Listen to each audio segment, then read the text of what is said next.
खबरें सामने आ रही होती हैं कि पैलेट गन्स तक का इस्तेमाल हुआ है, वो बेशर्म दिल्ली पुलिस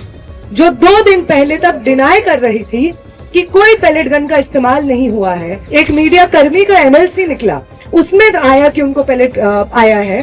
तब जाकर के फाइनली दिल्ली पुलिस को ये एक्सेप्ट करना पड़ा है 2 दिन पहले। हम नहीं मानेंगे कि होम मिनिस्टर अमित शाह के एक्सप्लिसिट परमिशन और नॉलेज के बिना सेंट्रल दिल्ली में पैलेट्स चलाए गए हैं, दियां तोड़ दी जाती हैं, और उसके बाद उस वायलेंस के बाद जो खबरें सामने आ रही होती हैं कि पैलेट गन्स तक का इस्तेमाल हुआ है, वो बेशर्म दिल्ली पुलिस जो 2 दिन पहले तक डिनाई कर रही थी कि कोई पैलेट गन का इस्तेमाल नहीं हुआ है, जब मीडिया ने इसको मैसिव स्केल पे कवर किया, एक मीडिया कर्मी का एमएलसी निकला, उसमें आया कि उनको पैलेट आया है, तब जाकर के फाइनली दिल्ली पुलिस को ये एक्सेप्ट करना पड़ा है 2 दिन पहले कि हाँ, हमने पैलेट गन्स का इस्तेमाल किया। बिहार में भी जिस तरीके का एक्सेसिव टारगेटिंग हो रही है मुस्लिम और दलित स्टूडेंट्स की, नाम पूछ करके उनको मारा पीटा जा रहा है, उनको पुलिस कस्टडी में इंटिमिडेट किया जा रहा है, और अब फाइनली बेऊर में जाकर के मैक्सिमम स्टूडेंट्स को रखा गया है। ये जो टारगेटिंग हो रही है, बंगाल में जिस तरीके से स्टूडेंट्स को चिन्हित करके मुस्लिम स्टूडेंट्स को जेलों में भरा जा रहा है, और जब पूछा जाता है बंगाल की सरकार में बैठे भाजपा के लोगों से और बंगाल पुलिस से, तो उनका ये कहना है कि हम मिसक्रिएंट्स को अरेस्ट कर रहे हैं, जिन लोगों ने उस दिन हिंसा की है हम उनको अरेस्ट कर रहे हैं। ग्राउंड पे जो हमारे साथी हैं और जो लॉयर्स हैं, उनका साफ सीधे तौर पे यही कहना है कि कोई मिसक्रिएंट को चिन्हित नहीं किया जा रहा है। वो लोग जिन्होंने जर्नलिस्ट के साथ बदतमीजी की, उनको चिन्हित किया जा रहा हो, ऐसा बिल्कुल नहीं है। स्टूडेंट्स का टारगेटिंग असॉल्ट और अरेस्ट बंगाल भर में इस वक्त चल रहा है। 1 मिनट के लिए नहीं, 1 सेकंड के लिए नहीं, हम नहीं मानेंगे कि होम मिनिस्टर अमित शाह के एक्सप्लिसिट परमिशन और नॉलेज के बिना सेंट्रल दिल्ली में पैलेट्स चलाए गए हैं, एक पल के लिए हम मंजूर नहीं करते हैं। तमाम सरकार के लोग जो ये नैरेटिव पेडल कर रहे हैं कि हम लोगों ने इस दिन जहां पे जंतर मंतर पे प्रोटेस्ट चल रहे थे, वहां पे जिन लोगों को चिन्हित किया है उसमें 2800 लोग क्रिमिनल्स हैं, जिनका क्रिमिनल एंटीसीडेंट है।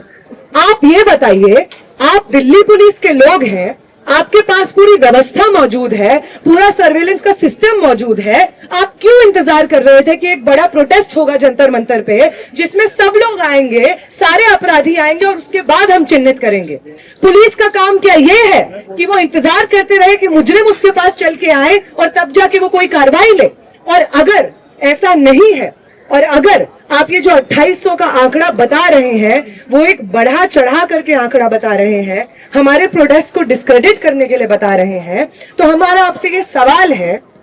कि यहाँ पे एक लंबे समय से 50 दिन के ऊपर तक यहाँ पे पीसफुल प्रोटेस्ट चले।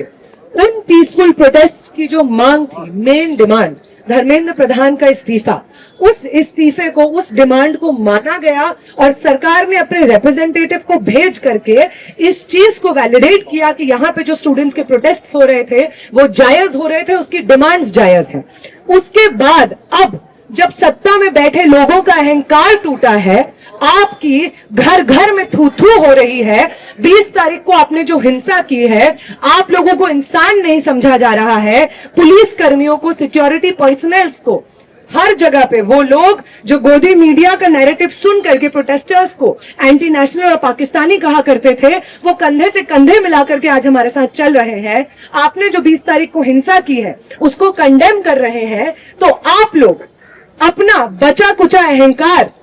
बचाने के लिए अब इस अटेम्प्ट को कर रहे हैं कि जंतर मंतर पे जो पीसफुली लोग बैठे हुए थे, आप उन्हीं को मुजरिम करार दे दीजिए। हम जानते हैं कि आपका ये 2800 का आंकड़ा है, उसका कोई मतलब नहीं है एक्सेप्ट कि आप चाहते हैं कि जंतर मंतर पे जो प्रोटेस्ट हुए,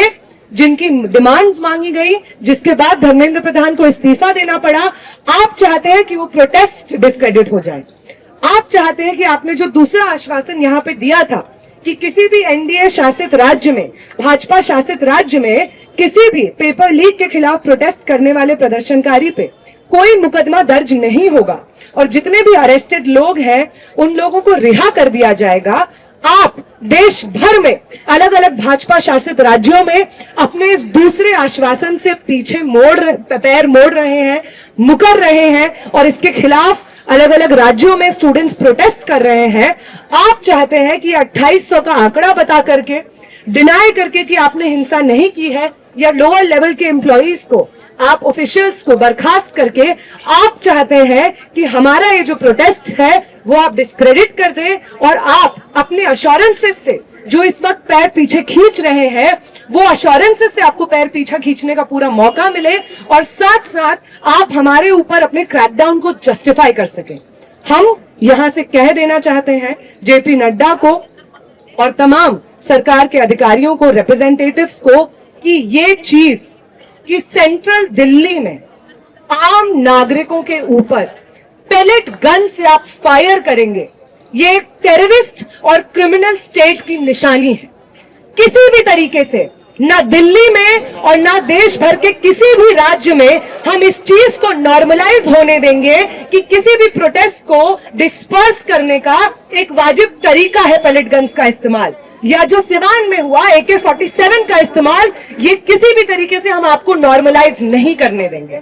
हम मानते नहीं है कि होम मिनिस्टर के एक्सप्लिसिट परमिशन के बगैर इस तरीके के ऑर्डर्स RAF ने कैरी आउट किए, दिल्ली पुलिस ने कैरी आउट किए। अगर आपको ये चीज इस पूरे जंतर मंतर पे और देश भर में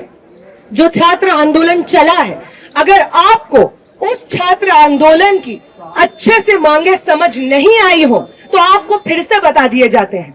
पहला, आपके निकम्मे नकारा शिक्षा मंत्री का इस्तीफा, और दूसरा, हमारे तमाम साथी जो पेपर लीक के खिलाफ लड़ रहे थे उन लोगों की जेलों से रिहाई और उनके खिलाफ दर्ज हुए तमाम मुकदमों को वापस लेना। और तीसरी चीज आप अभी सुन लीजिए, the commissioner of police of Delhi, the home minister of this country Amit Shah will not be allowed to escape without providing accountability for the pellet injuries to protesters. देश भर में जो ये एंटी मुस्लिम और एंटी दलित विच हंट हो रहा है protesters का, ये नहीं हो सकता है। तो खबरें सामने आ रही होती हैं कि पेलेट गन्स तक का इस्तेमाल हुआ है। वो बेशर्म दिल्ली पुलिस जो 2 दिन पहले तक डिनाई कर रही थी कि कोई पेलेट गन का इस्तेमाल नहीं हुआ है, एक मीडिया कर्मी का MLC निकला, उसमें आया कि उनको पेलेट आया है, तब जाकर के फाइनली दिल्ली पुलिस को ये एक्सेप्ट करना पड़ा है 2 दिन पहले। हम नहीं मानेंगे कि होम मिनिस्टर अमित शाह के एक्सप्लिसिट परमिशन और नॉलेज के बिना सेंट्रल दिल्ली में पेलेट्स चलाए गए हैं।